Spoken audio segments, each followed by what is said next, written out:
Hernan Crespo, técnico do São Paulo, garante vitória na próxima quinta-feira. Você sabe, São Paulo e LDU se enfrentam na quinta-feira no Morumbis, jogo que vale a classificação para a semifinal da Libertadores, pelo fato de ter perdido por 2-0 na altitude de Quito. São Paulo só passa a se vencer por 3 ou mais gols de diferença.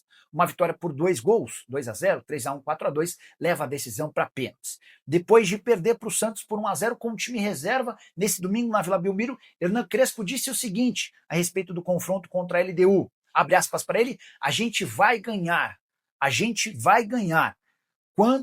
Quinta será um jogo mental e estaremos bem. Crespo ainda completou com a seguinte frase, não posso convencer ninguém, é acreditar ou não. Podem acontecer duas coisas, a gente vai ser eliminado ou passar. Se passar, será histórico, épico. Não quero perder a oportunidade de viver uma coisa histórica com a camisa do São Paulo.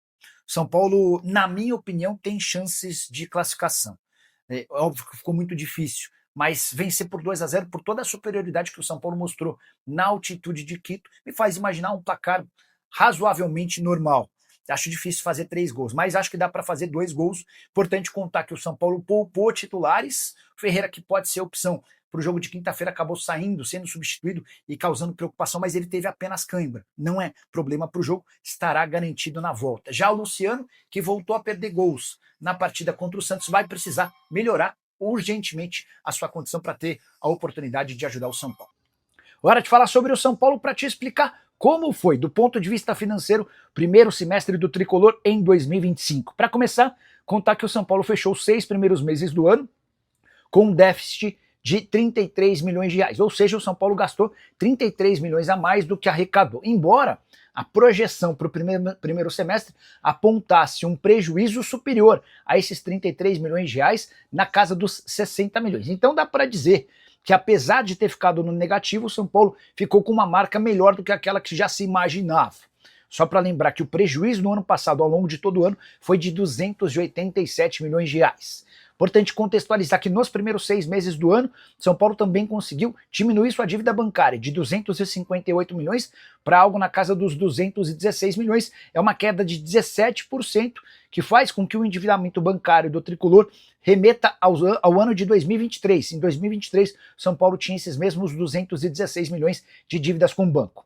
Essa queda tem muito a ver com o capital gerado pelo FIDIC. Foram 135 milhões de reais aproveitados pelo São Paulo, parte dessa grana para quitação de dívidas bancárias, outra parte para custeio de outras dívidas ligadas ao futebol. Ainda restam para o São Paulo pegar desse FIDIC cerca de 105 milhões de reais. Só para completar, registrar que o São Paulo precisou recorrer a um empréstimo bancário de 50 milhões de reais com a aprovação do Conselho Deliberativo. Esse empréstimo bancário já estava previsto no orçamento para 2025, contar também que o futebol gastou 78 milhões de reais a mais do que estava estipulado para os 6 primeiros meses do ano.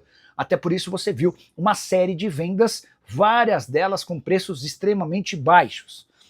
Importante registrar para completar que de janeiro a junho, São Paulo conseguiu 107 milhões de reais com vendas de atletas, os destaques para William Gomes e Ângelo, além de mecanismos de solidariedade, algumas das vendas mais recentes, como por exemplo do Henrique Carmo, do Matheus Alves e também do Lucas Ferreira, entram no segundo semestre, porque aconteceram após o mês de junho.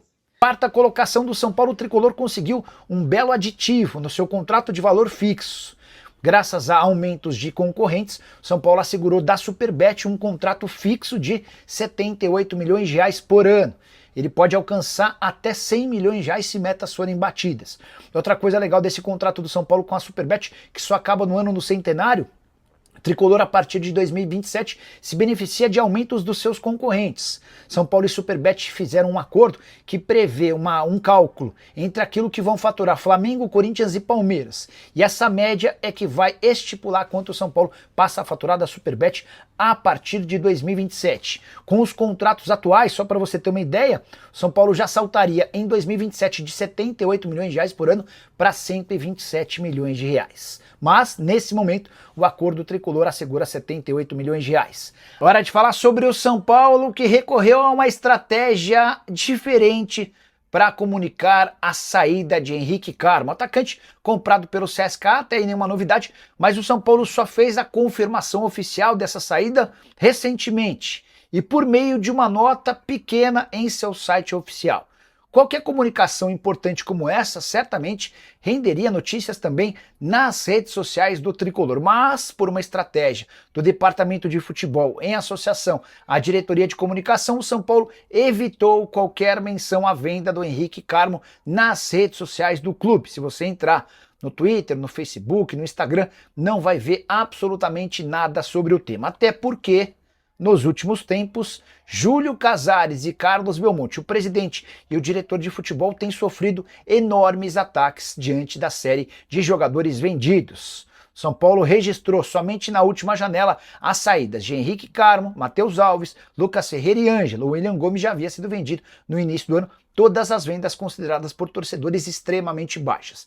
Diante desse cenário e com hashtags pedindo fora Júlio Casares e fora Carlos Belmonte, o São Paulo evitou dar ainda mais lenha nessa fogueira das redes sociais e fez o comunicado de forma bem discreta no site oficial do clube.